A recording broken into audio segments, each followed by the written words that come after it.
Assalamualaikum warahmatullahi wabarakatuh. Pada kesempatan kali ini akan menceritakan tentang kisah di balik tirai pengantin. Hari itu seharusnya menjadi hari paling bahagia dalam hidup Nadia. Setelah 2 tahun berpacaran, akhirnya ia resmi menjadi istri dari pria yang selama ini ia kagumi, Raka, lelaki yang lembut, sopan, dan selalu tahu cara membuatnya merasa aman. Sejak pagi, senyum tak pernah lepas dari wajah Nadia. Ia mengenakan kebaya putih sederhana yang membuatnya terlihat anggun. Raka berdiri di sampingnya, tampak gagah dengan jas abu-abu muda. Semua orang tampak bahagia. Musik lembut mengalun di aula pernikahan. Para tamu bergantian memberi selamat, dan fotografer sibuk memotret momen-momen indah. Dari luar, semuanya terlihat sempurna. Tapi di antara keramaian itu, ada sesuatu yang membuat Nadia beberapa kali merasa aneh. Saat prosesi akad berlangsung, Ibu Raka duduk diam di kursi tamu depan. Wajahnya datar, seolah terpaksa berada di sana. Sesekali beliau menunduk, bahkan ketika tamu lain tersenyum bahagia melihat putranya mengucap ijab kabul. Saat Nadia menghampirinya untuk mencium tangan, ibu itu menatapnya lama tanpa berkata apa-apa. Hanya senyum tipis yang tampak dipaksakan. "Ibu baik-baik saja?" tanya Nadia dengan lembut. Ibu Raka hanya mengangguk singkat, lalu menepuk tangannya pelan. "Jaga Raka baik-baik." "Ya," katanya singkat sebelum beranjak pergi ke ruangan belakang. Nada suaranya tidak seperti ucapan restu, melainkan seperti pesan yang menyimpan sesuatu. Raka sendiri seolah tak menyadari hal itu. Ia terus menebar senyum pada tamu, bersalaman, berfoto, dan memastikan semua berjalan lancar. "Ma, biar aku urus semua. Mama istirahat aja," katanya beberapa kali, tapi ibunya tak menjawab, hanya menatap mereka dari jauh dengan pandangan kosong. Menjelang sore, pesta berlanjut dengan resepsi sederhana di rumah keluarga Raka. Rumah besar bergaya klasik itu tampak indah dengan hiasan bunga putih di setiap sudut. Ada aroma melati yang kuat di dalam ruangan, bercampur dengan wangi dupa yang sama. "Rumahnya besar banget," bisik Nadia kagum saat pertama kali masuk. Raka tersenyum. "Rumah ini sudah lama kosong. Terakhir ditempati waktu aku kecil." "Jadi, selama ini kamu tinggal di apartemen karena rumah ini dikosongkan?" tanya Nadia. Raka mengangguk pelan. "Iya, banyak kenangan di sini. Tapi aku ingin memulai yang baru bersamamu di tempat ini." Ucapan itu terdengar manis, tapi entah kenapa Nadia merasa sedikit merinding. Ia tidak tahu kenapa, tapi sejak melewati gerbang rumah itu, ada hawa dingin yang aneh. Saat malam mulai turun, tamu-tamu pamit satu persatu. Hujan rintik turun di luar, menambah suasana menjadi sunyi dan tenang. Tinggal beberapa anggota keluarga dekat yang membantu membereskan meja. Ibu Raka tidak terlihat lagi. Katanya sudah pulang duluan karena sakit kepala. Saat semua beres, Raka menggandeng tangan Nadia menuju kamar pengantin di lantai atas. Langkah mereka menimbulkan gema di tangga kayu tua. Kamar itu luas, dihiasi tirai putih menjuntai dari langit-langit hingga lantai, mengelilingi ranjang besar berhias bunga. "Cantik, ya?" kata Raka pelan, membuka pintu dan menyalakan lampu. "Cantik banget," jawab Nadia kagum. Ada rasa haru, juga gugup. Ini malam pertama mereka. Raka duduk di tepi ranjang, lalu memandangi Nadia lama. Wajahnya tenang, tapi matanya dalam dan sulit dibaca. "Kamu capek?" tanyanya lembut. "Lumayan," jawab Nadia tersenyum. "Tapi bahagia banget." "Kalau kamu bahagia, aku juga bahagia," jawab Raka, menatapnya tanpa berkedip. Tatapan itu membuat Nadia sedikit salah tingkah. Tapi sebelum ia sempat mengalihkan pandangan, suara ketukan pelan terdengar dari arah pintu kamar. Mereka berdua saling menatap. Raka berdiri dan membukanya. Tidak ada siapa-siapa. Hanya lorong kosong yang remang dengan aroma bunga melati yang lebih kuat dari sebelumnya. Raka mengernyit. "Mungkin angin," katanya singkat sambil menutup pintu lagi. Namun, sesuatu menarik perhatian Nadia. Di atas meja rias, ada bingkisan kecil terbungkus kain putih dengan pita merah. "Raka, ini dari siapa?" tanyanya sambil menunjuk. Raka menoleh, lalu diam beberapa detik. Ekspresinya berubah tegang. Ia membuka bungkusan itu perlahan. Di dalamnya, ada foto polaroid seorang wanita. Wajahnya pucat dengan gaun putih lusuh. Di balik foto itu tertulis tulisan tangan. "Selamat atas pernikahannya. Cantik sekali pengantinnya." Raka langsung meremas foto itu dan membuangnya ke tempat sampah. "Itu cuma candaan orang iseng. Jangan dipikirin," katanya cepat, tapi nada suaranya terlalu terburu-buru. Nadia mengangguk pelan, mencoba menenangkan diri. Tapi pikirannya terus memutar wajah wanita dalam foto itu. Ada sesuatu di sorot mata perempuan itu yang terasa marah. Malam semakin larut. Raka masuk kamar mandi sebentar. Sementara Nadia duduk di tepi ranjang, memperhatikan tirai putih yang bergoyang pelan. Dari luar, terdengar suara petir samar dan gemericik hujan. Ia mencoba mengatur napas. Semua orang bilang malam pengantin harus indah, tapi entah kenapa ia justru merasa cemas. Begitu Raka keluar dari kamar mandi, ia tersenyum lagi. Senyum yang lembut, hangat, seperti biasanya. Ayo istirahat, besok kita mulai hidup baru. Nadia mengangguk. Ia berbaring pelan di ranjang, membiarkan matanya terpejam. Tapi di tengah keheningan itu, ia sempat melihat bayangan samar di balik tirai yang menutupi sisi kanan tempat tidur. Seperti seseorang berdiri di sana. Ia menatap ke arah tirai itu, tapi tidak ada apa-apa. Hanya kain putih yang bergerak lembut diterpa angin dari ventilasi. Raka meraih tangan Nadia, menggenggamnya erat. Tenang aja, sekarang kamu aman bersamaku. Kata-kata itu seharusnya menenangkan, tapi entah kenapa justru terasa seperti peringatan. Dan malam pun berjalan perlahan, menyimpan sesuatu yang tak bisa dijelaskan. Nadia tidak tahu bahwa malam bahagia itu akan menjadi awal dari sesuatu yang kelam. Kisah yang tersembunyi di balik tirai kamar pengantin. Malam pertama mereka berlangsung tenang. Lampu kamar diredupkan, hanya cahaya kuning lembut dari lampu meja yang menerangi sebagian ruangan. Tirai putih di sekitar ranjang masih tergerai lembut, menciptakan bayangan samar di dinding. Dari luar jendela, suara hujan masih terdengar, menambah suasana semakin hening. Raka duduk di tepi ranjang, menatap Nadia yang terlihat gugup. Ia tersenyum kecil, lalu meraih tangan istrinya pelan. "Kenapa masih tegang begitu?" tanyanya dengan nada hangat. Nadia tersipu. "Aku cuma belum terbiasa. Rasanya aneh aja. Sekarang aku udah jadi istri kamu." Raka tertawa kecil, suaranya tenang dan menenangkan. "Nggak perlu canggung. Sekarang nggak ada yang perlu kamu takutkan. Aku bakal jagain kamu selamanya." Ucapan itu sederhana, tapi entah kenapa membuat Nadia sedikit terdiam. Tatapan Raka dalam, seolah menyimpan sesuatu yang tidak sepenuhnya bisa dibaca. Namun ketika ia tersenyum lagi, wajahnya tampak begitu lembut, seperti pria penyayang yang selama ini ia kenal.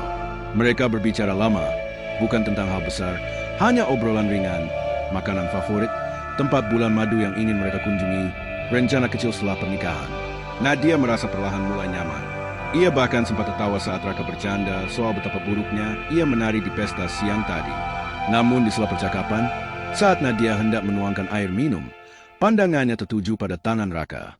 Di pergelangan tangan kirinya, terlihat bekas luka panjang, seperti sayatan yang sudah lama menutup, tapi masih jelas. Ia spontan bertanya, "Raka, tangan kamu kenapa?" Raka sempat diam beberapa detik, lalu menurunkan tangannya cepat. "Oh, ini." Ia tersenyum datar. "Luka lama, sudah selesai semua?" Nada suaranya terdengar datar, nyaris seperti ingin menutup pembicaraan. Nadia mengangguk, tapi pikirannya tidak bisa berhenti memikirkannya. Luka itu terlihat seperti hasil potongan pisau, bukan luka karena kecelakaan biasa. Namun ia memilih diam, tidak ingin merusak suasana malam itu. Raka kemudian memeluknya pelan, mengusap punggungnya dengan lembut. "Kamu jangan mikir yang aneh-aneh. Sekarang kamu di tempat yang aman," katanya sambil menatap langsung ke matanya. Ada sesuatu di cara Raka mengucapkannya, bukan seperti janji, tapi seperti peringatan. Beberapa menit kemudian, suasana hening lagi. Hanya suara hujan dan napas mereka yang terdengar. Nadia hampir tertidur saat ponsel Raka berdering di meja samping ranjang. Ia spontan membuka mata. Raka segera berdiri dan mengambilnya. Nada suaranya berubah saat menjawab panggilan itu. "Halo?" katanya pendek. Beberapa detik berlalu, lalu ia melangkah ke arah jendela sambil menatap keluar. "Aku udah bilang jangan hubungi aku lagi malam ini." Suaranya terdengar dingin, datar, dan menekan. Nadia yang berbaring di ranjang menegakkan tubuhnya perlahan. Ia menatap punggung Raka yang kaku, seperti menahan emosi. "Aku udah janji bakal urus semuanya, tapi jangan ganggu aku malam ini. Aku udah menikah sekarang." Kemudian suara Raka melembut sesaat. "Iya, aku tahu, tapi tolong, jangan datang ke rumah ini." Seketika jantung Nadia berdebar. "Jangan datang ke rumah ini? Siapa yang ia maksud?" Raka menutup telepon dengan cepat dan meletakkannya di meja. Saat ia menoleh, ekspresinya berubah total. Senyumnya kembali muncul, seolah tidak terjadi apa-apa. "Maaf ya, gangguan kecil. Teman kantor yang tak tahu waktu." Nadia tersenyum tipis. "Oh, enggak apa-apa." Tapi nada suaranya tidak yakin. Ia tahu nada bicara Raka tadi bukan seperti orang yang berbicara dengan teman kantor. Ada emosi yang ditahan. Ada nada ancaman yang tidak bisa disembunyikan. Raka duduk kembali di tepi ranjang, menatap Nadia. Kamu kelihatan tegang. Jangan dengarkan percakapan tadi. Ya, urusan kerjaan lama. Nadia mengangguk lagi, tapi pandangannya menatap ponsel di meja. Ia perhatikan tangan Raka sedikit bergetar saat mengambil segelas air. Beberapa menit berikutnya mereka kembali berbicara, mencoba menormalkan suasana. Raka bahkan mulai bercerita tentang masa kecilnya, bagaimana ia dibesarkan oleh ibunya sendirian, bagaimana ayahnya meninggal saat ia masih SMP. Tapi setiap kali Nadia bertanya lebih jauh, Raka selalu menjawab dengan singkat, seolah tidak ingin membuka topik itu. Aku dan Mama gak terlalu dekat, katanya pelan. Dia, banyak hal yang gak bisa dilupakan. Aku juga begitu. Nadia menatapnya, merasa iba. Tapi sekarang kamu punya aku. Raka tersenyum, tapi matanya terlihat kosong sesaat. Iya, sekarang aku punya kamu. Hening lagi, kali ini terasa aneh. Nadia mencoba mengubah suasana dengan candaan ringan. Tapi Raka hanya menatapnya lama tanpa ekspresi. Sampai akhirnya ia tersenyum lagi. Senyum lembut yang sama seperti sebelumnya. Tapi Nadia sudah tahu, ada sesuatu yang berubah di balik senyum itu. Ketika lampu kamar benar-benar dimatikan, Nadia berbaring di samping Raka dengan punggung saling berhadapan.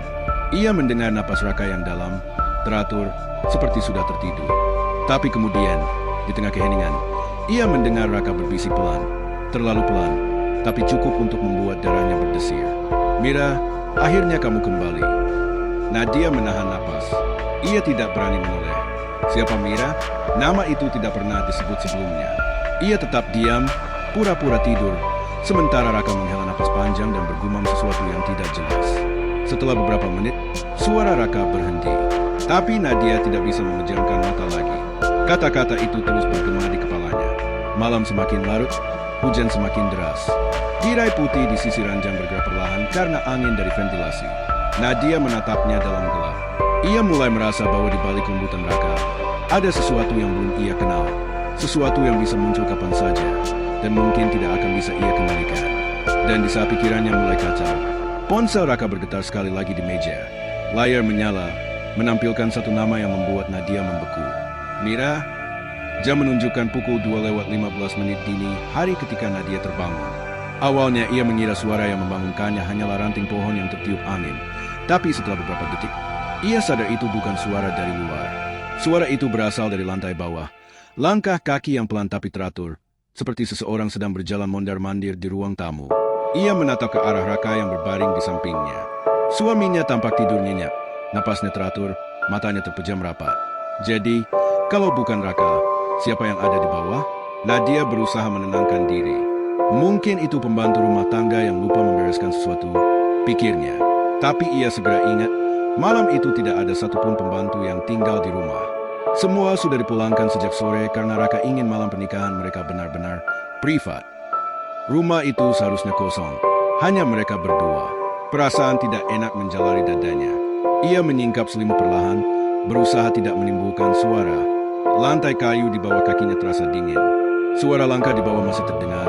Duk, duk, duk, berjalan, berhenti, lalu berjalan lagi. Nadia melangkah ke pintu kamar, membuka sedikit, dan menengok ke lorong yang remang. Cahaya dari lampu dinding memantul redup di bingkai foto-foto keluarga Raka. Ia turun tangga perlahan, menahan napas di setiap anak tangga agar tidak berderit. Begitu sampai di ujung tangga, pandangannya langsung tertuju pada ruang tamu yang tampak samar diterangi lampu meja kecil.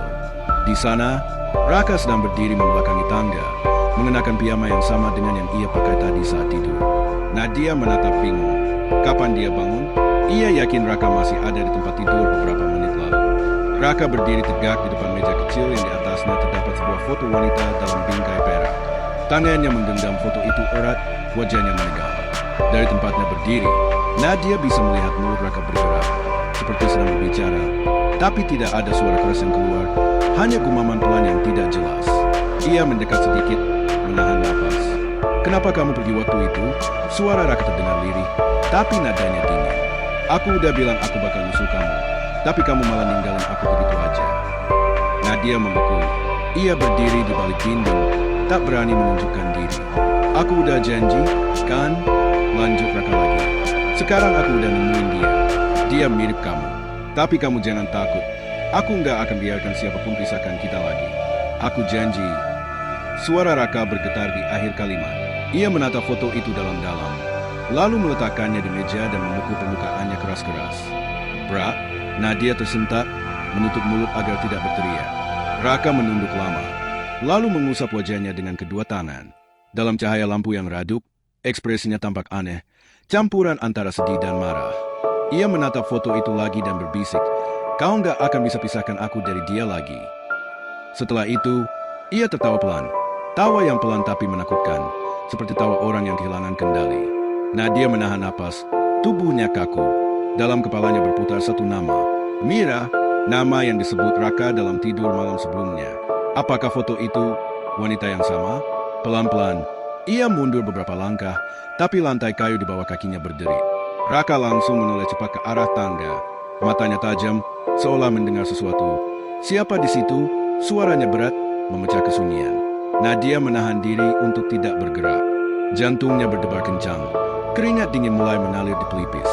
Ia memejamkan mata sebentar, berharap Raka tidak benar-benar melihatnya. Beberapa detik terasa seperti menit. Akhirnya Raka menarik napas panjang dan mematikan lampu meja. "Angin," gumamnya pelan.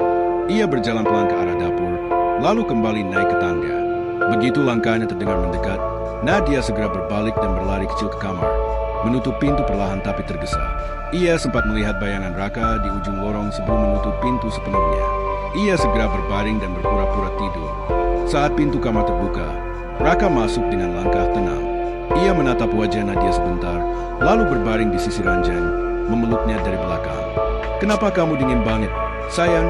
Suaranya lembut lagi, berbeda jauh dari nada marah beberapa menit lalu. Nadia hanya tersenyum kecil tanpa membuka mata. "Cuma kedinginan." Raka mengeratkan pelukannya, mengusap lengan Nadia pelan. "Aku di sini, tenang aja. Aku nggak akan kemana-mana." Tapi kata-kata itu justru membuat Nadia semakin takut. Ia bisa merasakan tak jantung Raka di punggungnya. Cepat, tidak seperti orang yang tenang. Setelah beberapa lama, napas Raka mulai melambat, seolah tertidur. Tapi Nadia tidak bisa memejamkan mata. Pikirannya penuh tanya. Siapa wanita di foto itu? Kenapa Raka bicara seolah wanita itu masih hidup? Dan apa maksud kata-katanya? "Kau nggak akan bisa pisahkan aku dari dia lagi?" Ia berbalik perlahan, memastikan Raka benar-benar tertidur. Dalam cahaya redup dari jendela, wajah suaminya terlihat damai, tapi ada bekas air mata di pipinya. Malam itu, Nadia menyadari sesuatu yang mengganggu. Raka bisa berubah dalam sekejap, dari pria yang lembut dan penuh kasih, menjadi seseorang yang gelap dan menakutkan. Dua sisi yang berbeda, tapi hidup dalam orang yang sama. Ia menggenggam selimut lebih erat, menatap tirai putih di sisi tempat tidur. Angin kembali meniup kain itu hingga bergoyang pelan, menciptakan bayangan samar di dinding. Untuk pertama kalinya sejak pernikahan, Nadia benar-benar merasa takut tidur di samping suaminya sendiri. Dan di lubuk hatinya yang paling dalam, ia tahu malam pengantin ini tidak akan berjalan normal. Pagi datang dengan cahaya matahari yang temaram. Tirai putih yang menutupi sisi ranjang tampak berayun lembut diterpa angin dari jendela. Nadia membuka matanya pelan. Tubuhnya masih terasa lemas karena malam yang panjang. Bukan karena kelelahan, tapi karena ketegangan yang belum juga hilang. Di sampingnya, Raka sudah tidak ada. Tempat tidurnya dingin, seperti sudah ditinggalkan sejak lama. Dari arah dapur, terdengar suara piring dan langkah kaki. Nadia menatap jam di meja rias. Pukul 6:30. Ia duduk di tepi ranjang, mencoba menenangkan diri. Namun, perasaan tidak nyaman masih ada. Ingatan tentang kejadian semalam. Suara langkah di bawah, Raka yang berbicara sendiri, dan kalimat aneh yang ia dengar, terus berputar di kepalanya. Saat berdiri, Nadia memperhatikan tirai besar di sisi kanan kamar, yang menjuntai dari langit-langit hingga menyentuh lantai. Selama ini ia mengira itu hanya dekorasi kamar pengantin. Tapi pagi ini ia sadar, bagian itu tampak agak menonjol, seperti ada sesuatu di balik kainnya. Rasa penasaran mulai muncul. Ia mendekat perlahan, jemarinya menyentuh kain lembut itu. Hembusan udara dingin keluar dari celah bawah tirai, membuat bulu kuduknya berdiri. "Cuma kain, Nat," bisiknya pada diri sendiri, mencoba menenangkan diri. Tapi rasa ingin tahu lebih kuat dari rasa takut. Ia menyibak tirai itu perlahan, dan di baliknya, ia menemukan sesuatu yang membuat darahnya seakan berhenti mengalir. Sebuah lukisan besar berdiri di atas penyangga kayu.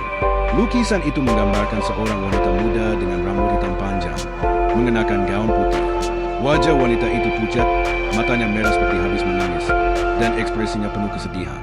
Tapi yang membuat Nadia terpaku, wajah wanita itu sangat mirip dirinya sendiri. Tubuh Nadia langsung menegang. Ia mundur satu langkah, menatap lukisan itu tak percaya. Astaga, suaranya nyaris tak terdengar. Di bawah lukisan, terukir sebuah nama kecil dengan tulisan tangan, Mira. Sebelum Nadia sempat berpikir lebih jauh, pintu kamar terbuka keras. Nadia, suara Raka terdengar tajam. Ia berdiri di ambang pintu dengan wajah panik, napas terengah, dan mata melebar. Seketika Raka berlari menghampiri, lalu menutup tirai itu dengan cepat, seolah ingin menutupi sesuatu yang tak seharusnya terlihat. Aku bilang jangan pernah buka tirai itu, serunya dengan nada tinggi. Nadia terkejut, tubuhnya gemetar. Aku penasaran. Aku pikir itu cuma. Jangan penasaran, potong Raka cepat. Ia memegang bahunya erat, terlalu kuat hingga membuat Nadia meringis. Tirai itu nggak boleh dibuka, paham? Suasana hening beberapa detik. Raka menutup matanya, menarik napas panjang, lalu melepaskan genggamannya. Maaf, katanya dengan suara pelan. Aku nggak suka ada yang sentuh benda itu. Nadia menunduk, masih berusaha mengatur napas. Itu? Siapa? Tanyanya akhirnya. Suaranya bergetar. Wanita di lukisan itu. Kenapa mirip aku? Raka diam lama, lalu berkata tanpa menatapnya. Itu orang masa lalu. Udah nggak ada lagi. Nama di bawah lukisan. Mira, ya? Wajah Raka menegang seketika. Ia memandang Nadia tajam, tapi tidak menjawab. Mira itu siapa? Tanya Nadia lagi, pelan tapi mantap. Raka menatapnya lama, lalu hanya berkata, jangan tanya lagi, itu bukan urusanmu. Setelah itu, ia pergi meninggalkan kamar, membiarkan Nadia berdiri sendirian dalam kebingungan. Hari itu berjalan lambat dan canggung. Raka bersikap seperti tidak terjadi apa-apa. Ia menyiapkan sarapan, menanyakan apakah Nadia tidur nyenyak, bahkan tersenyum seperti biasa. Tapi setiap kali Nadia berusaha menyinggung tentang tirai atau lukisan itu, Raka langsung mengalihkan pembicaraan. Kenapa harus disembunyikan? Pikir Nadia terus menerus. Semakin dilarang, semakin besar rasa ingin tahunya. Menjelang sore, Raka keluar rumah untuk membeli beberapa kebutuhan. Aku cuma sebentar, katanya. Jangan kemana-mana. Ya, begitu mobilnya menjauh, Nadia langsung merasa bebas, tapi juga gelisah. Ia kembali ke kamar, berdiri di depan tirai besar itu lagi. Hatinya berdebar keras. Kalau aku nggak buka, aku nggak akan tahu apa yang dia sembunyikan, gumamnya pelan. Ia menarik napas panjang, lalu menyibak tirai itu untuk kedua kalinya. Lukisan itu masih sama, tapi kini ia melihat sesuatu yang semalam tak sempat diperhatikan. Di bagian bawah kanvas, ada noda gelap yang tampak seperti bekas cipratan darah yang sudah mengering. Di pojok kanan bawah, ada goresan kecil, tulisan hampir tak terbaca. Aku masih di sini. Jantung Nadia berdegup kencang. Ia menyentuh tulisan itu perlahan, dan tiba-tiba udara di sekitar terasa lebih dingin. Lampu kamar berkedip sebentar, lalu mati hidup lagi. Suara seperti bisikan sama terdengar dari arah tirai, pelan tapi jelas. Kenapa kamu ambil tempatku? Nadia mundur cepat, menatap sekeliling dengan napas terengah. Siapa di sana? Serunya panik. Tapi tidak ada jawaban. Hanya suara jam dinding berdetak keras, seolah memperkuat keheningan yang menekan. Beberapa detik kemudian, suara mobil Raka terdengar masuk ke halaman. Nadia buru-buru menutup tirai itu lagi, menyingkir dari sana, dan berpura-pura sedang duduk membaca majalah di ranjang. Raka masuk kamar, sambil membawa tas belanja. Kamu nggak kemana-mana, kan? Tanyanya ringan. Nadia tersenyum kaku. Enggak, cuma di kamar aja. Raka mengangguk, lalu menatap ke arah tirai sejenak sebelum mengalihkan pandangan. Malam pun tiba. Kali ini, Nadia tidak bisa tidur sama sekali. Raka tampak tenang di sebelahnya, tapi bayangan lukisan itu terus menghantui pikirannya. Wajah wanita di lukisan itu begitu jelas, seperti menatapnya dari balik kain putih. Dan entah mengapa, setiap kali Nadia hampir tertidur, ia merasa seperti ada seseorang yang memperhatikannya dari balik tirai itu. Pada malam kedua pernikahan mereka, rasa takut mulai menggantikan rasa cinta. Nadia tidak lagi yakin siapa sebenarnya pria di sampingnya. Dan lebih menakutkan lagi, ia tidak yakin siapa yang sebenarnya ada di balik tirai kamar pengantin itu. Siang itu, rumah terasa terlalu sunyi. Hanya suara angin yang berdesir pelan di sela-sela jendela kamar pengantin. Nadia duduk di tepi ranjang, menatap tirai putih yang kini menjadi sesuatu yang menakutkan baginya. Ia tidak bisa menghapus bayangan wajah wanita di lukisan itu dari pikirannya. Wajah yang mirip dirinya sendiri, tapi dengan sorot mata penuh duka. Raka baru saja berkata ia akan menyiapkan teh di dapur. Suaranya terdengar tenang, tapi nada lembutnya tak lagi membuat Nadia nyaman. Ada sesuatu di balik ketenangan itu, sesuatu yang membuatnya sulit bernapas. Begitu langkah kaki Raka menjauh, Nadia tahu ini saatnya. Ia berjalan pelan menuju lemari kecil di pojok kamar. Lemari kayu berukir yang selama ini selalu dikunci. Semalam, ketika ia tidak bisa tidur, ia memperhatikan Raka menyimpan sesuatu di sana sebelum berbaring. Rasa penasaran yang menumpuk sejak awal pernikahan kini semakin kuat. Tangannya bergetar ketika mencoba membuka laci pertama. Kosong. Ia beralih ke laci bawah, dan kali ini, laci itu tidak terkunci. Di dalamnya ada kotak kayu kecil berwarna gelap. Tertutup rapat, tapi tidak terkunci. Nadia membuka tutupnya perlahan. Aroma kertas tua langsung tercium.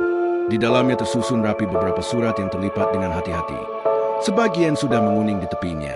Di salah satu amplop tertulis nama pengirim dengan tinta hitam halus. Untuk Raka, dari Mira.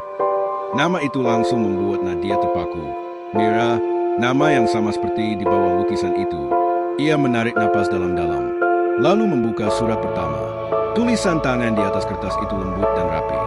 Raka, terima kasih sudah menemaniku hari ini. Kau selalu sabar, selalu tahu caranya membuatku tertawa. Aku takut kehilanganmu. Aku tahu aku tidak sempurna, tapi aku mencintaimu sepenuh hati. Nadia membaca baris demi baris dengan hati yang bergetar. Surat itu terasa sangat tulus, seolah ditulis oleh seseorang yang benar-benar mencintai Raka.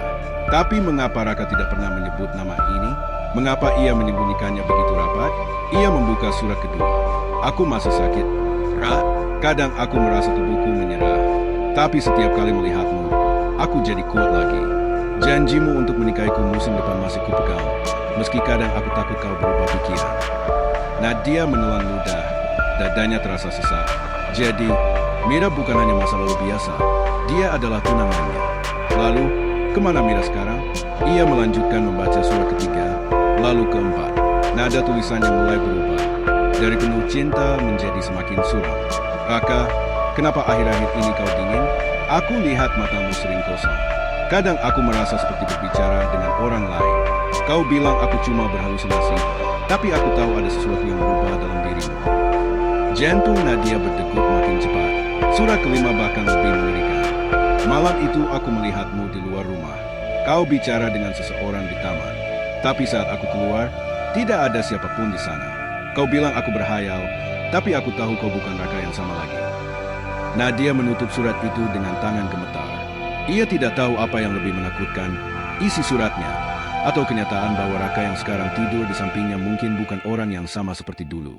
Ia menarik satu surat terakhir dari kotak.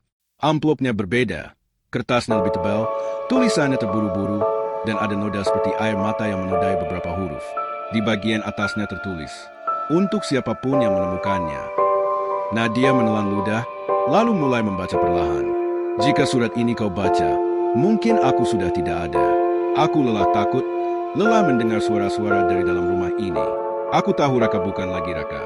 Ada sesuatu dalam dirinya, sesuatu yang menatapku lewat matanya sendiri. Kadang dia memelukku, tapi aku merasa seperti dipeluk seseorang yang asing. Nadia menatap lembaran itu dengan tangan bergetar. Kalau aku hilang, jangan salahkan siapapun. Tapi jika dia datang padamu dengan wajah lembut, hati-hati, karena itu bukan wajah yang sebenarnya. Surat itu berakhir tanpa tanda tangan. Hanya coretan kecil di sudut bawah. Mira. Nadia menutup surat itu perlahan, tapi tangannya tidak berhenti gemetar. Ia merasakan hawa dingin mengalir di sepanjang punggungnya. Ucapannya menggema di kepala. Bukan wajah yang sebenarnya. Apa maksudnya? Sebelum ia sempat berpikir lebih jauh, terdengar suara langkah kaki mendekat dari arah dapur. Raka kembali. Dengan panik, Nadia memasukkan semua surat ke dalam kotak, menutupnya rapat, dan mengembalikannya ke laci semula. Ia bahkan belum sempat memastikan apakah letaknya sama seperti sebelumnya. Pintu kamar terbuka perlahan. Raka berdiri di sana, membawa nampan dengan 2 cangkir teh.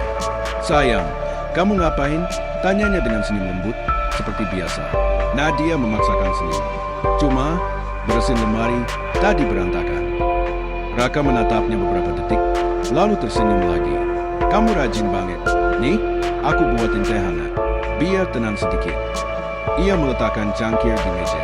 Saat Nadia menerima teh itu, tangannya nyaris bergetar lagi. Ia menatap wajah suaminya, wajah yang dulu ia pikir penuh ketulusan. Tapi kini, setelah membaca surat-surat itu, senyum lembut itu terasa palsu. Raka, suaranya lirih, kamu pernah kehilangan seseorang bernama Mira? Gerak tangan Raka yang sedang mengaduk teh langsung berhenti. Suasana hening mendadak begitu tebal. Beberapa detik, ia tidak menjawab. Lalu akhirnya, dengan suara pelan tapi dingin, ia berkata, "Dari mana kamu tahu nama itu?" Nadia menunduk cepat, pura-pura tidak paham. "Aku cuma lihat di lemari bawah, kayaknya ada surat." Raka meletakkan sendok pelan, menatapnya lurus. Senyumnya tidak lagi terlihat lembut, melainkan tegang. "Kamu buka lemari itu?" Nadia mulai gelisah. "Aku cuma lihat sebentar, nggak sengaja." Raka tidak menjawab. Ia berdiri, berjalan pelan ke arah lemari, membukanya, dan melihat ke dalam. Beberapa detik kemudian, ia menatap Nadia dengan ekspresi datar. "Tadi kamu buka yang mana?" tanyanya datar. Nadia menelan ludah. "Aku cuma lihat beneran."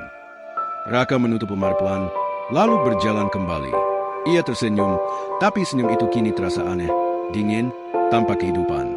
"Kamu nggak usah baca hal-hal yang udah lewat, Nat. Kadang masa lalu itu cuma bawa sial kalau diusik." Nada suaranya pelan, tapi tajam. Nadia berusaha tersenyum, walau jantungnya seperti mau pecah. "Iya, aku ngerti."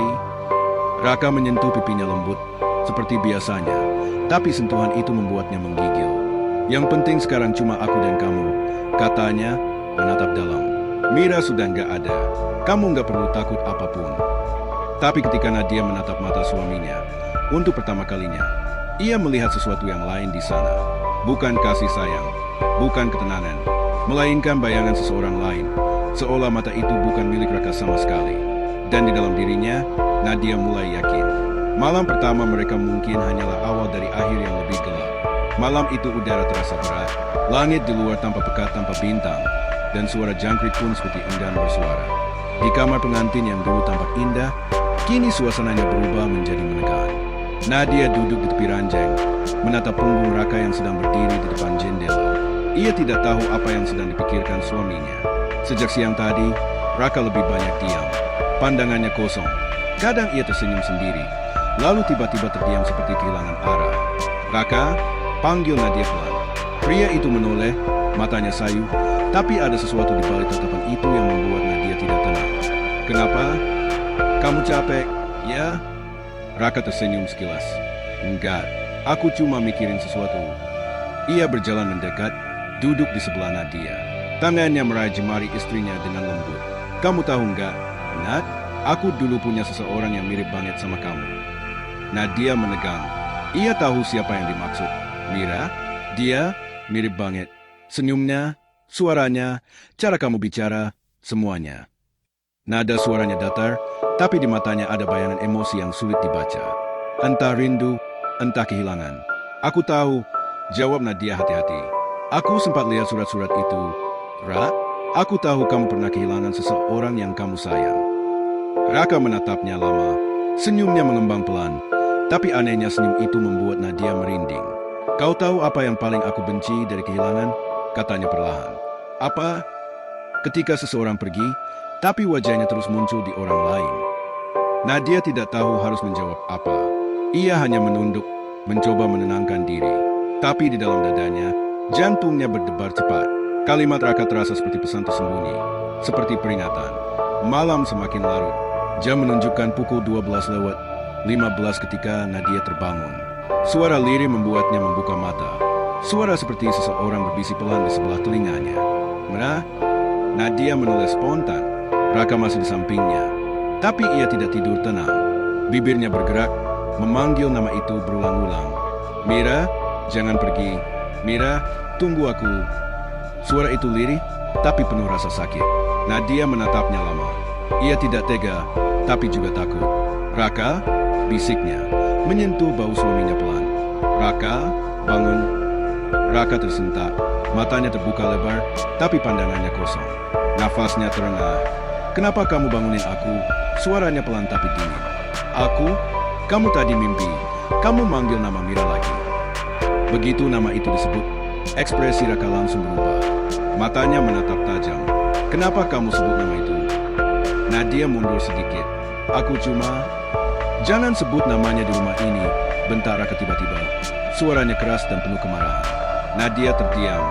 Belum pernah ia melihat wajah suaminya seperti itu. Matanya memancarkan sesuatu yang gelap, seperti seseorang yang sedang menahan amarah besar atau ketakutan. Raka berdiri, berjalan mondar-mandir. Aku udah bilang jangan buka-buka masa lalu itu. Kamu nggak ngerti apa-apa. Raka, aku cuma pengen tahu. Aku istrimu. Kalau ada yang mengganggu kamu, aku... Diam, potongnya lagi, kali ini lebih tajam. Nadia menatapnya, dan yang ia rasakan hanyalah dingin. Orang yang berdiri di depannya bukan lagi Raka yang ia kenal. Tatapannya kosong, wajahnya tegang, tapi yang paling menakutkan adalah caranya tersenyum di tengah kemarahan itu. Beberapa detik kemudian, Raka menutup matanya, menarik napas panjang, lalu suaranya berubah lembut. Maaf, Nat, aku nggak bermaksud marah. Aku cuma capek, banyak hal yang belum selesai di kepala aku. Nadia mengangguk pelan. Kamu mau cerita sama aku? Raka tersenyum lagi, tapi kali ini senyumnya terasa palsu. Nanti aja, sekarang kamu tidur, ya? Biar aku jagain. Ia mengelus rambut Nadia perlahan, tapi sentuhan itu terasa asing. Nadia hanya bisa memejamkan mata, pura-pura tertidur.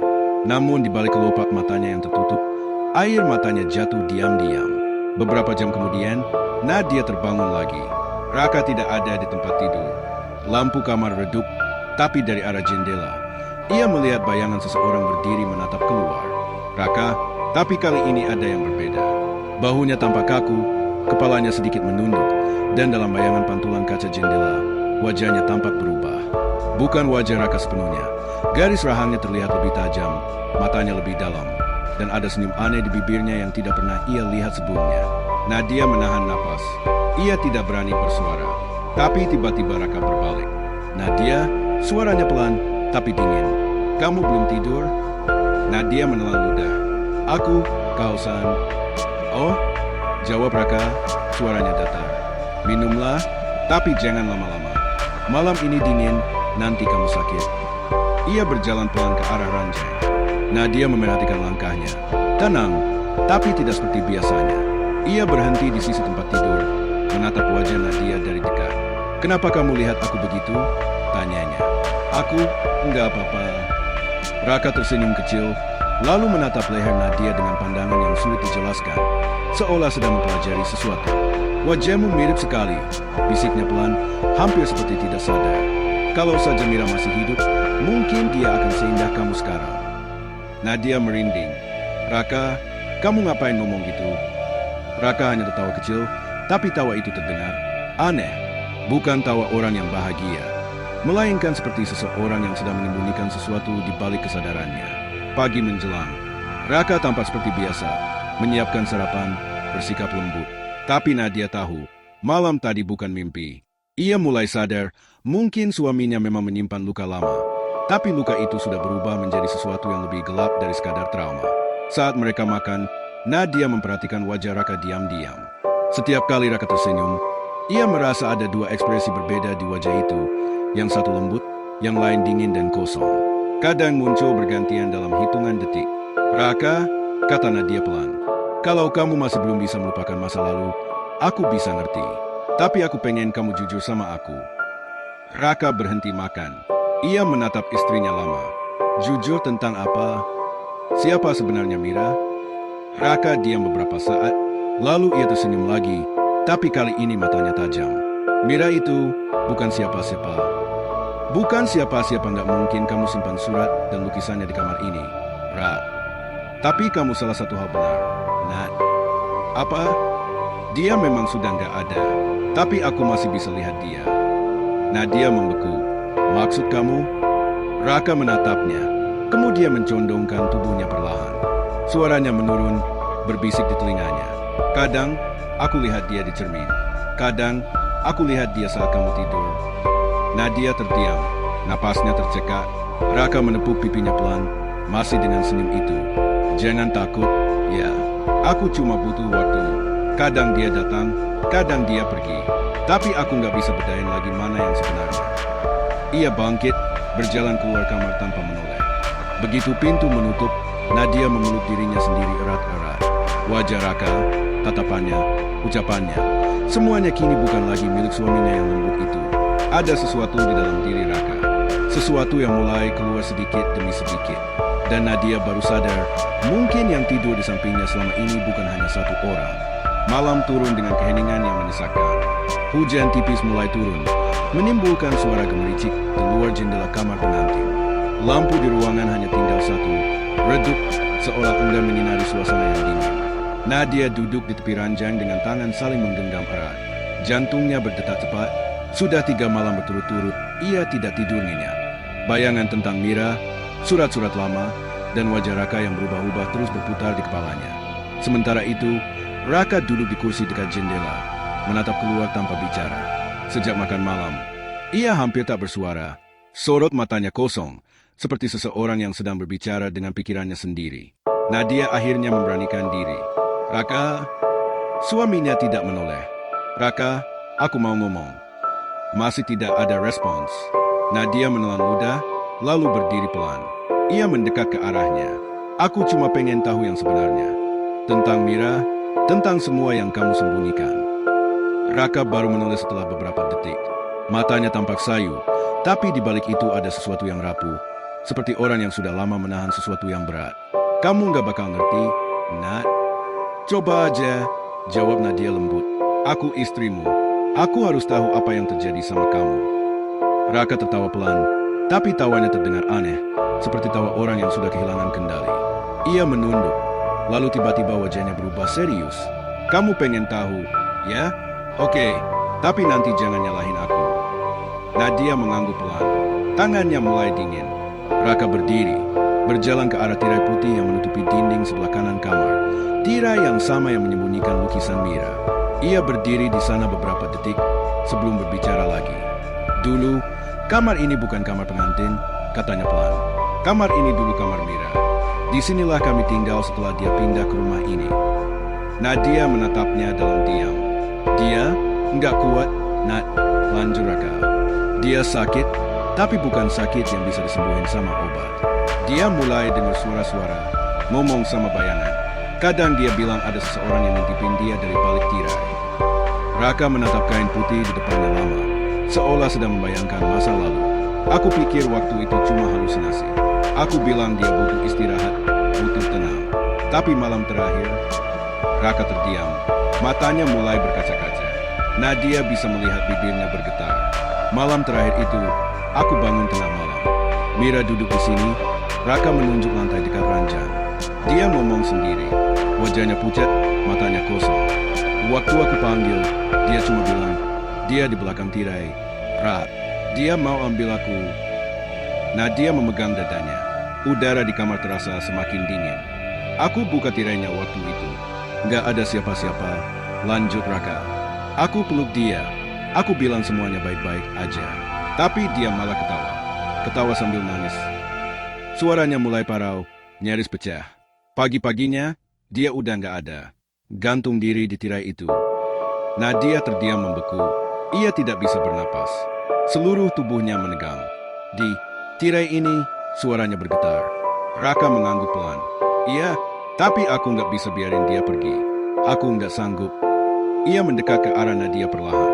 Matanya kini menatap tajam, tapi ada air mata di sudutnya. Aku pikir kalau aku tetap di sini, kalau aku tetap jaga kamar ini, dia bakal tetap ada. Dan ternyata aku nggak salah.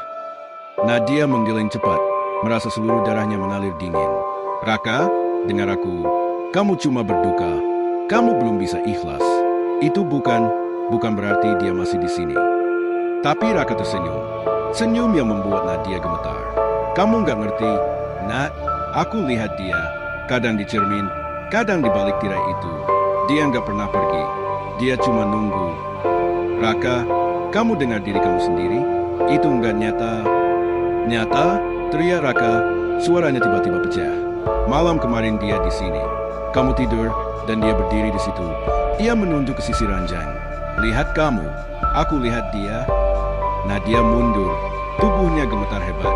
Kamu gila, Raka menatapnya tajam. Mungkin, tapi lebih gila lagi kalau kamu pikir orang bisa hilang gitu aja. Mira nggak pernah benar-benar pergi. Dia cuma ganti wajah. Suasana kamar tiba-tiba terasa berubah. Angin berhembus dari celah jendela, membuat tirai putih itu bergoyang pelan. Nadia menatapnya takut, seolah sesuatu akan muncul dari balik sana. Raka menoleh ke arah tirai, lalu berbisik lirih, hampir seperti berbicara pada seseorang. Lihat, Nat, kadang dia datang lewat situ. Pelan-pelan, nggak semua orang bisa lihat, tapi aku bisa. Raka, cukup, seru Nadia, suaranya mulai pecah. Berhenti ngomong kayak gitu. Tapi Raka malah menatapnya dengan mata berkaca-kaca. Kamu tahu kenapa aku pilih kamu? Nadia tidak menjawab. Karena kamu mirip dia. Aku pikir, kalau aku nikah sama kamu, aku bisa tenang. Tapi aku salah. Semakin aku lihat kamu, semakin aku merasa dia masih hidup lewat kamu. Nadia terpaku. Setetes air mata jatuh dari pipinya. Tapi bukan karena sedih, melainkan takut. Raka, aku bukan Mira. Aku Nadia. Kamu harus sadar itu. Raka menatapnya lama, lalu perlahan tersenyum lagi. Tapi senyumnya tidak menenangkan. Aku tahu, tapi kadang aku nggak yakin yang tidur di sampingku itu kamu atau dia. Suasana hening. Yang terdengar hanya suara hujan dan detak jam dinding yang terasa semakin keras. Tiba-tiba, tirai di sudut kamar bergerak pelan, seperti tertiup angin. Padahal semua jendela tertutup rapat. Kainnya bergetar, lalu diam. Raka menatapnya tanpa berkedip. Lihat, katanya pelan. Dia datang. Nadia mundur cepat, napasnya terengah. Enggak, itu cuma angin. Tapi Raka sudah berdiri di depan tirai, menatapnya seolah menatap seseorang. Mira, aku di sini, bisiknya lirih. Kain putih itu bergoyang lagi. Kali ini lebih kuat. Nadia menjerit kecil. Raka, jangan buka tirainya. Tapi terlambat. Raka menyibak tirai itu perlahan. Di balik kain, tidak ada siapa-siapa. Hanya lukisan besar wajah Mira, menatap mereka dengan mata merah dan wajah sendu seperti malam pertama kali Nadia menemukannya. Tapi kali ini, Nadia yakin matanya bergerak. Ia berteriak spontan dan mundur. Raka menatap lukisan itu sambil tersenyum lemah, seperti orang yang menemukan sesuatu yang ia rindukan lama sekali. Kau lihat kan, Nat? Dia nggak pergi. Raka, seru Nadia lagi, menahan air matanya. Yang kamu lihat cuma rasa bersalah. Mira udah mati. Kamu harus ikhlas. Raka perlahan menoleh padanya. Air matanya jatuh, tapi senyumnya tetap di wajahnya. Aku nggak bisa biarkan dia pergi. Karena kalau dia pergi, aku nggak punya siapa-siapa lagi. Untuk pertama kalinya, Nadia benar-benar yakin. Suaminya tidak hanya menyimpan luka masa lalu. Ia terjebak di dalamnya. Dan mungkin, sesuatu yang pernah mengambil Mira, kini mulai mengambil Raka juga. Malam itu, di kamar pengantin yang seharusnya jadi tempat bahagia, Nadia hanya bisa duduk memeluk diri, menatap tirai yang kini diam tak bergerak. Tapi di balik kain putih itu, entah mengapa, ia merasa ada seseorang yang sedang menatap balik. Bukan Raka, bukan bayangan, tapi sesuatu yang tidak pernah benar-benar pergi. Hujan deras mengguyur malam itu. Petir sesekali menyambar, membuat bayangan pohon di luar jendela tampak seperti tangan besar yang mencakar dinding. Nadia duduk di tepi ranjang, matanya sembab. Ia sudah mencoba tidur, tapi tubuhnya menolak untuk tenang. Setiap kali ia memejamkan mata, ia masih teringat kata-kata Raka malam sebelumnya. Aku nggak yakin yang tidur di sampingku itu kamu atau dia. Nadia menggigil. Sejak pengakuan itu, sikap Raka semakin sulit ditebak. Kadang lembut, kadang menatapnya seperti orang asing. Tapi malam ini terasa berbeda. Ada sesuatu yang lebih menakutkan dari sekadar kesedihan atau kehilangan. Suara langkah pelan terdengar di luar pintu kamar. Nadia menegang. Langkah itu berhenti tepat di depan pintu. Gagang pintu bergetar pelan, lalu klik. Pintu terkunci dari luar. Nadia berdiri spontan. Raka, panggilnya. Tidak ada jawaban. Tapi beberapa detik kemudian, pintu itu terbuka kembali. Raka berdiri di sana, wajahnya basah karena hujan, rambutnya menempel di dahi. Namun ada yang aneh, matanya kosong, tanpa ekspresi. Rak, kamu kemana? Aku takut. Tenang, potong Raka pelan. Suaranya datar, seperti bukan dirinya. Ia masuk perlahan, menutup pintu, lalu mengunci dari dalam. Klik. Ia menyalakan lilin satu persatu di atas meja rias, membuat ruangan dipenuhi cahaya oranye redup. Bayangan mereka menari-nari di dinding. Lalu, tanpa berkata apa-apa, Raka berjalan menuju tirai besar di dekat ranjang, tirai yang menyembunyikan lukisan Mira. Nadia langsung panik. Raka, jangan buka itu lagi. Tapi Raka tak menggubris. Tangannya menyibak kain itu perlahan. Lukisan Mira tampak jelas di bawah cahaya lilin. Wajah pucat, mata merah, bibir tersenyum samar. Raka menatapnya lama, sangat lama, hingga Nadia merasa napasnya berhenti. Bibir Raka mulai bergetar. Mira, suaranya pelan, tapi syarat dengan kerinduan yang menakutkan. Aku udah bawa dia kembali, kayak yang kamu mau. Nadia melangkah mundur. Raka, kamu ngomong sama siapa? Raka menoleh perlahan. Senyum tipis muncul di wajahnya. Sama dia, Nat, kamu nggak dengar? Nadia menatapnya dengan air mata yang mulai menggenang. Yang kamu dengar itu cuma pikiran kamu sendiri. Mira udah nggak ada. Tapi Raka justru berjalan ke arah lemari. Ia membuka salah satu laci paling bawah dan mengeluarkan sesuatu. Sebuah gaun putih tua. Sudah kusam, tampak rapuh, tapi masih berbau harum bunga yang aneh. Ini, Raka menatapnya lembut, gaun terakhir yang dia pakai malam itu. Ia mendekat ke Nadia, menatapnya dalam. Pakai ini, Nat. Nadia menggeleng cepat, mundur beberapa langkah. Raka, tolong, jangan kayak gini. Pakai, ulang Raka, kali ini lebih keras. Aku nggak mau. Tiba-tiba Raka membentak. Pakai, Nadia. Suaranya menggelegar, membuat Nadia menjerit kecil. Air matanya jatuh deras. Ia tahu, malam ini Raka bukan lagi dirinya. Tatapan lembut yang dulu menenangkan kini hilang digantikan pandangan kosong penuh obsesi. Raka menatap gaun itu, lalu Nadia, kalau kamu pakai ini, dia bakal tenang. Aku cuma pengen dia tenang. Tangannya gemetar, tapi tetap memaksa mendekat. Ia mencoba menaruh gaun itu ke tubuh Nadia, tapi Nadia menepis. Raka, kamu sakit, kamu butuh bantuan. Raka menggenggam lengan Nadia kuat sekali. Aku nggak sakit, Nat, aku cuma mau semuanya balik kayak dulu. Nadia menangis, berusaha melepaskan diri. Aku bukan Mira. Enggak, kamu adalah dia. Gumam Raka pelan, matanya berkaca-kaca. Kamu cuma lupa. Ia menatap wajah Nadia lama sekali, lalu mengusap pipinya dengan lembut.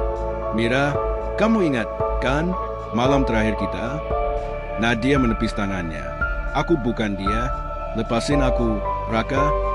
Raka menatapnya beberapa detik, lalu wajahnya berubah, seperti seseorang yang tersadar sebentar, tapi langsung tenggelam lagi dalam halusinasi. Tiba-tiba, angin dingin berhembus dari arah tirai. Lilin di meja bergoyang, sebagian padam. Tirai itu bergerak pelan, walau semua jendela tertutup rapat. Raka menoleh, bibirnya bergetar. Mira, bisiknya. Nadia menatap tirai itu dengan ngeri. Enggak, Raka, itu bukan Mira. Jangan dekati. Tapi Raka berjalan pelan ke arah tirai, seperti orang yang dipanggil oleh sesuatu. Aku di sini, Mira. Aku udah bawain dia, kayak yang kamu minta. Nadia menahan napas. Dia minta apa, Raka? Raka menoleh sebentar, senyum miris di wajahnya. Dia minta aku ngembaliin hidupnya. Saat kalimat itu keluar, tirai bergoyang lebih kencang. Kainnya bergetar, lalu dari baliknya terdengar bisikan lembut. Suara perempuan yang samar tapi jelas. Kau bukan aku. Nadia menjerit dan mundur ke dinding. Raka terpaku, menatap tirai itu dengan mata membesar. Mira, bisikan itu terdengar lagi. Kali ini lebih keras. Kau, bukan aku. Raka menjatuhkan gaun di tangannya. Wajahnya memucat. Mira, aku cuma pengen kamu balik. Kau bunuh aku. Suara itu kini menggema di seluruh kamar, seperti datang dari dalam dinding. Lilin satu persatu padam, menyisakan hanya saru cahaya redup di tengah ruangan. Nadia berteriak histeris. Raka, kita harus keluar. Tapi Raka berdiri kaku, wajahnya menegang. Aku nggak bisa ninggalin dia. Raka, Nadia berlari ke pintu, tapi gagang pintu tidak bisa dibuka. Terkunci. Ia menendang, tapi percuma. Tiba-tiba Raka berteriak keras, menutup telinganya, lalu berlutut. Berhenti, jangan bisikin aku lagi. Lukisan di balik tirai itu mulai retak perlahan, seperti kaca yang pecah dari dalam. Nadia terpaku melihatnya. Dari retakan itu keluar angin dingin yang membuat lilin terakhir pun padam. Dalam gelap, Nadia mendengar langkah pelan mendekat. Bukan langkah Raka. Langkah kecil, ringan, seperti milik seseorang yang berjalan tanpa alas kaki. Raka, suara itu lembut, lirih, tapi mengerikan. Kau janji, aku nggak akan sendirian. Raka menatap ke arah suara itu, tersenyum samar. Aku di sini, Mira. Lalu, sebelum Nadia sempat menahan, Raka mengambil pecahan kaca dari bingkai lukisan yang retak dan menekannya ke dadanya sendiri. Sekarang, kita bisa bersama lagi. Raka, jerit Nadia sekuat tenaga. Ia berlari ke arah suaminya, menahan tubuhnya yang mulai jatuh. Darah mengalir deras, menodai lantai putih kamar pengantin. Raka tersenyum samar, matanya mulai kehilangan cahaya. Dia datang, Nat, dia senang sekarang. Tubuhnya terkulai, Nadia menjerit sambil mengguncang tubuh suaminya yang kini tak bergerak. Tangisnya pecah, tapi tiba-tiba, tirai di belakangnya bergerak pelan sekali. Suara bisikan yang sama terdengar tepat di telinganya. Sekarang, giliranmu. Lilin yang tersisa padam total. Gelap menyelimuti seluruh kamar. Dan dari balik tirai, sesuatu bergerak, perlahan, pasti, mendekat ke arah Nadia yang masih memeluk tubuh suaminya sambil menangis. Malam pengantin berubah menjadi malam terakhir. Dan tirai putih yang dulu dihias untuk kebahagiaan, kini menutupi sesuatu yang tidak seharusnya ada di dunia ini. Pagi itu, matahari berusaha menembus kabut tebal yang menggantung di atas rumah besar di ujung perumahan itu. Udara terasa dingin, lebih dingin dari biasanya. Tak ada suara burung, tak ada tanda kehidupan. Pintu depan rumah setengah terbuka, berderit pelan setiap kali angin berhembus. Tetangga yang biasanya melihat aktivitas pagi dari rumah itu heran. Rumah yang baru saja mengadakan pesta pernikahan 3 hari lalu kini tampak suram. Lampu teras masih menyala meski matahari sudah tinggi. Tak ada suara, tak ada gerak, hanya keheningan yang aneh. Sekitar pukul 8 pagi, seorang satpam perumahan mengetuk pintu. Tak ada jawaban. Ia memanggil, tapi tetap hening. Saat ia mendorong pintu lebih lebar, bau besi, tajam dan menusuk, langsung menyeruak. Bau darah ketika petugas kepolisian datang setengah jam kemudian. Pemandangan di lantai 2 rumah itu membuat semua orang terdiam lama. Kamar pengantin, ruangan yang 3 hari lalu dihiasi bunga putih dan pita merah muda, kini porak-poranda. Lilin-lilin di lantai sudah meleleh menjadi gumpalan keras. Kain tirai putih di dekat ranjang robek sebagian, bergoyang pelan tertiup angin dari jendela yang terbuka setengah. Dan di atas ranjang, terbaring tubuh Raka, mengenakan kemeja pengantin yang kini penuh darah. Sebilah pisau tertancap di dadanya. Matanya terbuka, menatap langit-langit kosong, dengan ekspresi campuran antara tenang dan takut. Tak ada tanda-tanda perlawanan. Tak ada jejak pertarungan. Hanya darah, banyak darah, yang mengering di lantai dan di kain tirai itu. Namun yang paling mengganggu bukanlah tubuh Raka. Yang paling mengganggu adalah ketiadaan Nadia. Ia menghilang tanpa jejak. Tidak ada tanda-tanda ia keluar lewat pintu. Tidak ada pakaian yang hilang. Tidak ada pesan. Hanya sebuah kalimat yang tertulis di dinding dengan darah. Huruf-hurufnya besar dan bergetar. Dia sudah kembali ke pemiliknya. Para polisi yang memeriksa ruangan saling pandang. Salah satu dari mereka menelan ludah keras-keras. Pemiliknya siapa? Gumam seorang petugas muda. Rekan seniornya hanya menggeleng pelan. Entah, tapi aku rasa bukan manusia. Di bawah tulisan itu, mereka menemukan lukisan wanita yang tergantung di dinding. Lukisan yang sama dengan wajah Mira. Tapi sesuatu telah berubah. Lukisan itu kini kosong. Wajah wanita di dalamnya hilang. Hanya tersisa bayangan sama seperti noda air yang membentuk siluet tanpa mata, tanpa mulut. Di meja rias, ada sebuah gaun putih kusam yang tampak baru dipakai. Ujungnya kotor oleh tanah dan lumpur, seolah seseorang baru saja berjalan jauh dengan mengenakannya. Petugas kepolisian segera melakukan pencarian di sekitar rumah dan wilayah terdekat. Mereka memeriksa setiap sudut halaman, sumur tua, hingga sungai kecil di belakang rumah. Namun hasilnya nihil. Nadia lenyap begitu saja. Sore hari, saat lokasi kejadian sudah mulai sepi dan garis polisi masih melingkari rumah itu, seorang tetangga tua yang kebetulan lewat mengaku melihat sesuatu. Ia bercerita dengan suara gemetar kepada seorang penyidik. Pagi-pagi tadi, sebelum kalian datang, saya lihat ada perempuan jalan di pinggir jalan besar. Bajunya putih, rambutnya panjang. Saya kira itu pengantin itu, Nadia, ya, tapi waktu saya panggil, dia nggak nengok. Cuma jalan terus, pelan, kayak orang kebingungan. Dia sendirian? Tanya penyidik. Sendirian. Tapi waktu saya lihat lebih dekat, entah kenapa mukanya bukan wajah dia. Mirip, tapi bukan dia. Penyidik itu terdiam lama. Catatan ditutup. Tidak ada bukti fisik, hanya cerita samar dari seorang warga lanjut usia. Tapi cerita itu membuat suasana di ruang penyelidikan jadi tegang. Menjelang malam, salah satu petugas memeriksa kembali kamar pengantin. Rumah itu kini sepi, hanya diterangi senter dan lampu kecil dari mobil patroli di luar. Ia memperhatikan dinding penuh bercak darah, ranjang yang berantakan, dan tirai putih yang sobek. Ketika ia mendekat ke tirai itu, angin berhembus lagi dari jendela, membuat kainnya bergerak pelan. Lalu, entah karena lelah atau karena ruangan itu memang tak biasa, petugas itu mendengar sesuatu. Suara perempuan, lembut, nyaris tak terdengar. "Jangan salahkan aku." Petugas itu langsung berbalik, menyorotkan senter ke seluruh ruangan. Tidak ada siapa-siapa. Hanya Raka, yang kini kaku dan pucat, serta tirai putih yang bergoyang pelan. Ia buru-buru keluar, menutup pintu rapat-rapat. "Selesai sudah," gumamnya. Tapi dalam hati ia tahu, rumah itu belum benar-benar tenang. Beberapa hari kemudian, berita tentang tragedi di rumah itu menyebar ke seluruh kota. Media menulisnya dengan berbagai versi. Pengantin baru ditemukan tewas di malam ketiga pernikahan. Istri hilang misterius, diduga kabur setelah bunuh suami. Kisah cinta yang berakhir di balik tirai putih. Namun tidak ada yang benar-benar tahu apa yang terjadi di kamar itu. Sebagian orang percaya Nadia membunuh Raka dan melarikan diri karena ketakutan. Sebagian lagi percaya bahwa Raka kerasukan arwah tunangannya yang dulu mati bunuh diri di kamar itu. Tapi ada juga yang berbisik bahwa bukan Raka atau Nadia yang mati, melainkan seseorang yang kembali mengambil tempatnya. Sore hari di jalan luar kota, sekitar 2 kilometer dari rumah itu, seorang pengemudi truk melaporkan melihat sesuatu yang membuatnya tak bisa tidur seminggu penuh.